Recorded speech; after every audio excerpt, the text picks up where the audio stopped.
dakhala Abu Bakar bi abihi Abi Quhafah.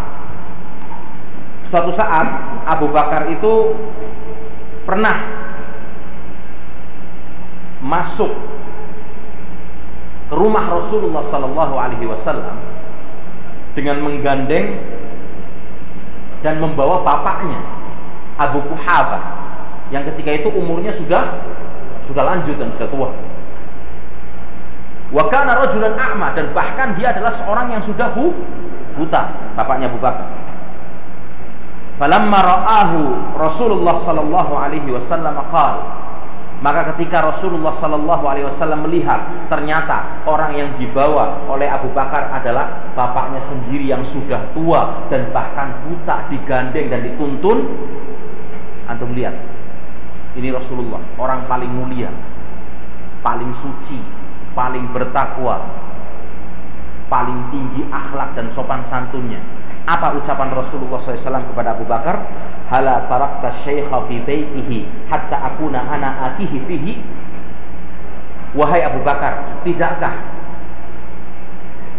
engkau biarkan asy-syaikh, orang tua ini, yaitu bapakmu, tetap duduk di rumahnya,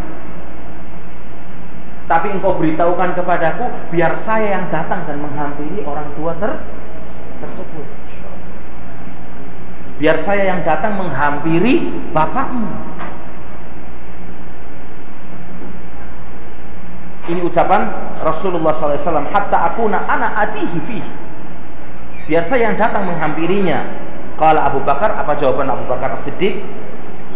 Ya kan? Ya Rasulullah, wahai Rasulullah, huwa ahaqqu an yamshi ilaika min an tamshi ilaihi. Man huwa haqqu an yamshi ilaika min an tamshi ilaihi anta. Sesungguhnya tidak ya Rasulullah, sesungguhnya dia bapakku lebih berhak untuk aku tuntun dan aku gandeng untuk berjalan menuju ke tempatmu daripada engkau yang harus menuju ke rumah kami dan ke tempat kami. Ini sosok manusia. Ini sosok sahabat Nabi Muhammad SAW yang dituduh berkhianat, sampai bapaknya sendiri. Dia tidak rela kalau Rasulullah yang datang menghampirinya, tapi dia gandeng bapaknya untuk menyamperin Rasulullah SAW. Padahal bapaknya lebih tua. Dan Rasulullah pun dengan sikapnya dan akhlaknya yang mulia justru menawarkan, kalau kamu beritahu biar saya saja yang datang. Ini bukti kerendahan diri Rasulullah Sallallahu Alaihi Wasallam.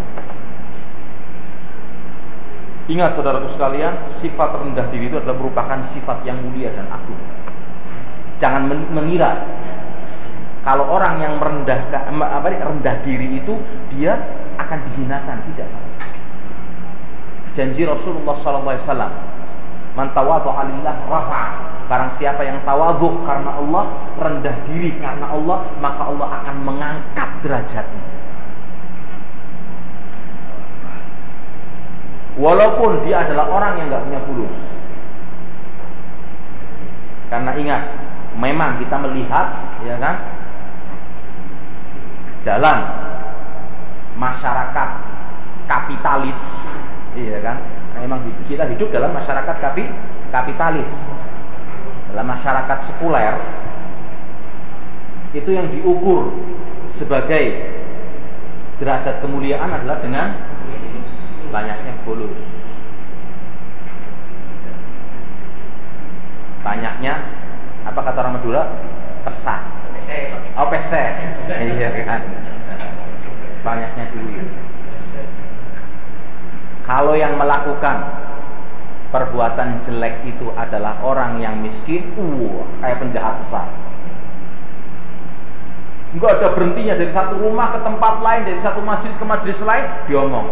Tapi kalau yang melakukan perbuatan jelek tersebut adalah anaknya orang kaya atau orang berduit yang melakukan perbuatan tersebut, lucu, indah, dan dianggap sebagai sebuah kebaikan, tapi tidak di hadapan Allah Subhanahu wa ta'ala. Yang akan mengangkat derajatnya orang yang rendah hati, yang tawadhu adalah siapa? Allah. Karena Allah yang memegang hati-hati manusia, yang memegang hati-hati kita semua, dan Allah yang akan menggerakkan hati seluruh manusia untuk memuliakan orang yang rendah hati. Allah yang akan menggerakkan seluruh hati manusia untuk menghinakan dan tidak menghormati orang yang sombong.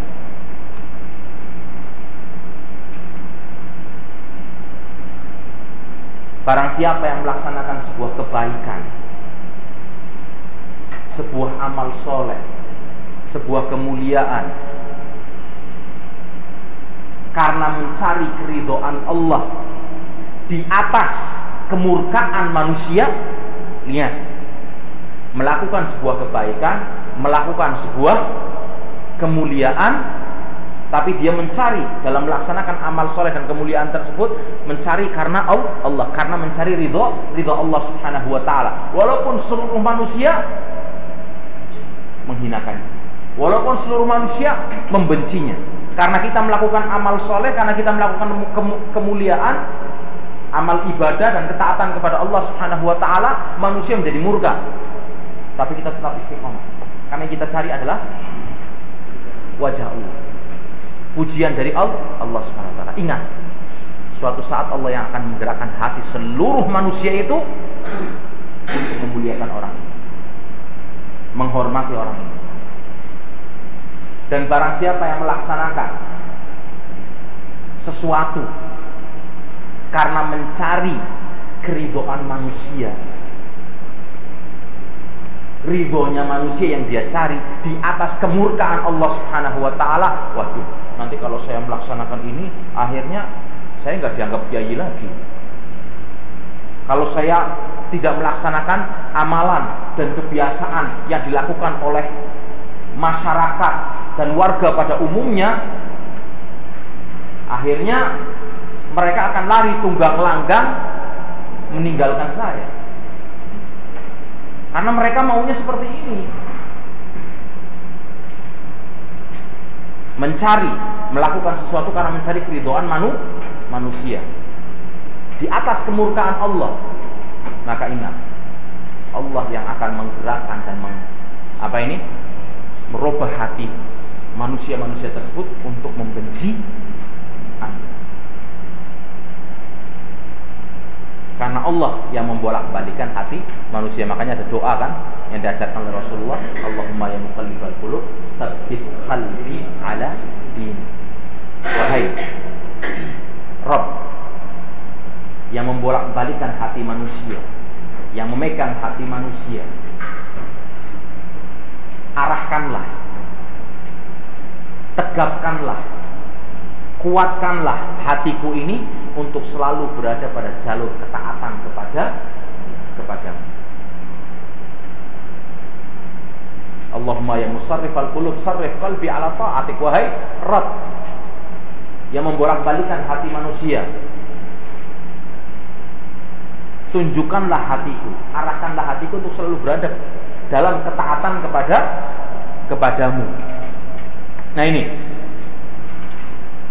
fa'ajlasahu Rasulullah SAW. Kemudian ketika itu Rasulullah persilahkan kepada Abu Bakar dan bapaknya, dan bahkan Rasulullah dudukkan, Rasulullah sambut dan Rasulullah dudukkan, ya kan, di hadapan Rasulullah Shallallahu Alaihi Wasallam. Bapak Abu Bakar ini, thumma masaha sadrahu, thumma qala lahu aslim. Kemudian Rasulullah mengusap dadanya sambil mengucapkan kepadanya, aslim, masuk Islamlah engkau. Ditawarkan Islam kepada Abu Bakar. Nah, Abu Bakar ini tujuannya bawa bapaknya ini supaya, ya kan, bisa bertemu dengan Rasulullah Shallallahu Alaihi Wasallam, mencari berkah, ya kan, doa Rasulullah Shallallahu Alaihi Wasallam supaya bapaknya bisa masuk Islam, mengikuti dirinya. Ya. Fa aslama, maka ketika itu siapa? Bapaknya pun masuk Islam, ya kan, Abu Quhafa itu. Wa kana ra'suhu ka'annahu Thugamah. Maka ketika itu kepalanya itu seperti apa? Pohon yang putih gitu loh. Karena rambutnya sudah putih semua, ya kan? Nabatun abyad. Ya kan, nabatun abyad yushbihuna bihi asyab, seperti pohon-pohonan, ya kan, yang putih, yang warnanya putih, kan rambutnya memang sudah putih semua, dibaharkan seperti itu. Faqala Rasulullah SAW, maka ketika itu Rasulullah SAW bersabda kepada mereka berdua, khususnya kepada bapaknya Abu Bakar, ghayru hadza min sya'rih, ya kan, maka apa ini, robahlah warna ini, warna rambutnya dengan menyemir, kata Rasulullah SAW, wajannibus sawad, akan tapi hindari untuk menyemir dengan warna hitam, untuk menyemir dengan warna hitam. Nah, warna kayak antum itu bagus, itu coklat kayak gitu. Kenapa? Enggak, coklat nggak apa-apa. Ya kan? Malah kelihatan lebih muda lagi. Iya. Dan dalam Islam makruh hukumnya mencabut rambut putih. Ada orang yang kebiasaannya, ya kan, nyabut uban dan asik kayak gitu, udah jadi kebiasaan. Makruh hukumnya, karena Rasulullah mengatakan dalam hadisnya jangan dicabut uban itu. Maka nanti akan bersinar pada hari kiamat. Apabila manusia yang beruban tadi adalah orang yang bertakwa dan beriman kepada Allah Subhanahu wa taala. Ya kan? Istilahnya tampil seksi, tampil indah depan suami nggak ada masalah. Cuma kan sekarang permasalahannya apa? Dia melakukan seperti itu biar dilihat oleh manusia. Dan bahkan ada suami-suami yang hatinya dipenuhi dengan kurangnya iman, ya kan? Kurangnya iman sehingga marah kalau istrinya pakai jilbab, bahkan diperintahkan untuk dibuka. Kenapa? Saya itu pingin semua orang itu melihat, ya kan, istri saya cantik, ya kan, pakai yang seksi-seksi, ya kan. Allahu Akbar. Perhiasannya diubah. Kayak barang berharga yang paling dia miliki diambil pakai tongkat, ya kan, kemudian dia pamerkan di jalan, ya kan, ditunjukkan kepada semua manusia. Padahal ini barang berharga yang hanya boleh dimiliki oleh dirinya dan boleh keindahannya dilihat oleh dirinya. Situ yang nikmati suaminya, ya kan, buatin akuarium di dalam kamar, kalau malam masukin ke akuarium itu, kasih lampu apa merah putih, kita yang duduk melihat, istri kita sendiri. Iya kan? Permisal.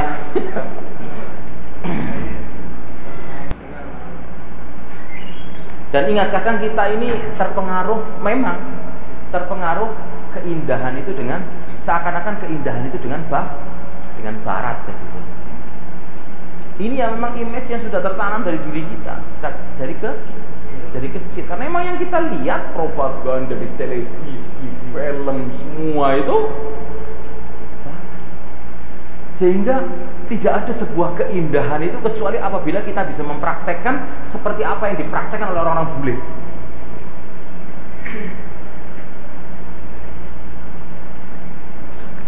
Sehingga